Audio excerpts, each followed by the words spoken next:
Saudara, atas permintaan beberapa media saya ingin menyampaikan satu jawaban untuk semua. Pertama, memang situasi sekarang ini mencekam, ya, karena peristiwa demo di DPR yang menimbulkan banyak korban dan kerusuhan yang meluas di seluruh tanah air, sehingga harus segera diselesaikan oleh pihak yang berwenang dan berwajib. Kita tentu mendukung demo dan protes-protes itu 100% mendukung. Jika ada ketidakpuasan atau anggapan kesalahan dari para pengelola pemerintahan dan lembaga-lembaga politik. Kita setuju, perkeras saja protes. Kita mengerti itu.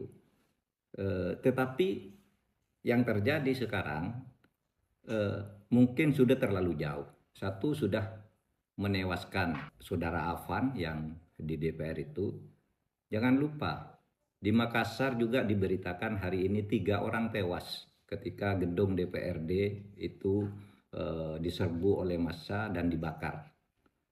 Nah, di Bandung polisi itu dikejar-kejar habis oleh massa, sampai lari berhamburan, ditangkap, ditendang gitu. Itu sudah tidak sehat. Tetapi juga di gerbang Pemuda Sentral di Jakarta ada video beredar sekelompok brimob menangkap seseorang yang sedang demo lalu dibawa ke flyover, dia sendirian dikeroyok, ditendang dan dipukul rame-rame. Banyak juga polisi yang eh, berbaring di rumah sakit dalam keadaan luka parah.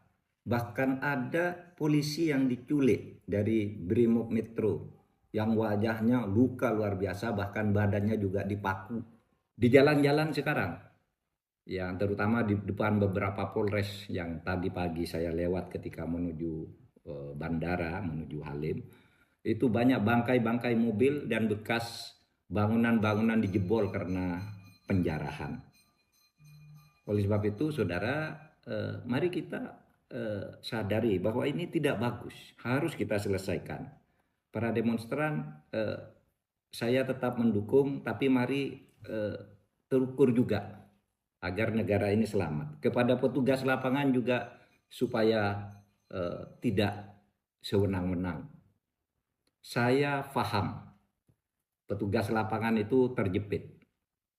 Di satu sisi dia harus bertugas mengamankan situasi, misalnya tidak boleh sampai pagar DPR itu jebol atau pintu-pintu tertentu di DPR jebol. Itu saya memahami, itu tugas aparat yang merupakan perintah dari atasan.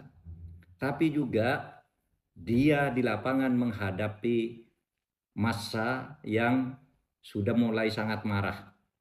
Nah, oleh sebab itu ini yang harus bertanggung jawab adalah atasan dalam memberi komando itu supaya cermat dari waktu ke waktu gitu. Jangan sampai terjadi korban di kalangan aparat dan rakyat. Yang saya lihat sekarang ini terjadi bentrokan antara rakyat melawan aparat. Padahal aparat itu hanya menerima tugas, tidak ikut mengambil keputusan politik. Jadi korban. Polisi jadi korban. Rakyat jadi korban. Oleh sebab itu ini harus diselesaikan. Masalah utamanya apa? Ya. Masalah utama yang kita lihat itu adalah akumulasi kekecewaan memang. Ya, apa akumulasi kekecewaan itu? Kebijakan-kebijakan pemerintah yang banyak sekali menimbulkan protes di berbagai bidang. Ya, dan hampir setiap saat protes-protes itu muncul, tetapi penyelesaiannya tidak jelas. Hanya seperti ngasih permen lalu timbul lagi kebijakan-kebijakan yang menjadi persoalan baru bagi masyarakat. Kemudian banyak politisi yang arogan, tidak punya empati terhadap kehidupan masyarakat, sehingga menimbulkan reaksi yang kemudian memanas. Lalu saya melihat juga tak menentunya proses penegakan hukum. Ada yang jalan, ada yang tidak, ada yang hanya masalah sepele aja tidak bisa diselesaikan, ada yang besar diumumkan tetapi kemudian tindak lanjutnya tidak jelas. Ada pejabat-pejabat yang oleh masyarakat diyakini atau punya indikasi dia punya catatan korupsi tapi berkeliaran terus memerintah dan membuat kebijakan dan sebagainya. Nah ini supaya diselesaikan agar tidak semakin rumit. Negara ini adalah milik kita bersama. Wahai seluruh rakyat, aparat itu bukan musuh Anda. Wahai aparat, rakyat itu bukan musuh Anda.